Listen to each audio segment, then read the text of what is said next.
Here are some of the tips about your composure during the interview and about your answers. First and foremost, think of the interview as if it is a coffee conversation between two parties about what is important to both of them. Because in a way, it is that type of a discussion. You from your side have the competencies and skills, and your hiring manager has the role that they need to fill in, to the point that it will bring not more work to them, but rather less work to them. But at the same time, don't be arrogant and be humble, even if you know that you know a lot more on the topic of your expertise than your interviewer. Another very important consideration is that you need to start bringing value during an interview.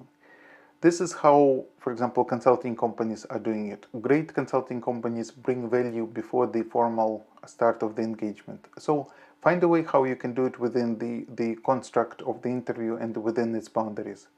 For example, if with the introduction of the company, the hiring manager mentioned that they're considering a specific way, and if you see that they're heading into a pitfall, or they may feel some of the undesired consequence that you have experienced in past with a similar client, just let them know that they may want to keep in mind something to avoid this pitfall, or at least make the impacts less significant. For the answers, make sure that the answers are evidence-based, brief, and straight to the point and sharp. Don't just answer the question that was asked, but rather address the point behind the question. Because sometimes the interviewer may phrase the question about something using the language, yet the intent may have been completely different. Also, just supplement the answers with an example. For example, if you are asked, how do you deal with conflict? I can say that I'm looking at the strong feelings of everyone that is involved in the situation. By understanding their strong feelings, I know what drives them, and after that I'll keep and make sure that both parties are satisfied and are brought to the successful outcome. For example, in company X, the situation was this and this, I have done that and that, and the outcome were those and those.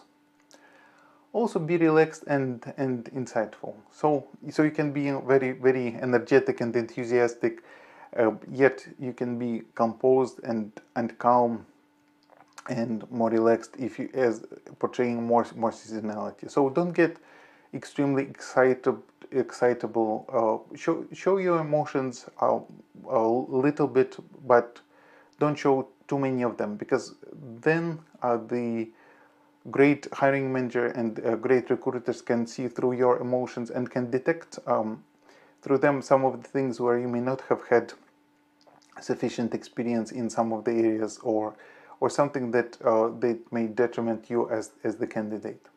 So don't get childishly excited. At the end of each sentence, the intonation is going down.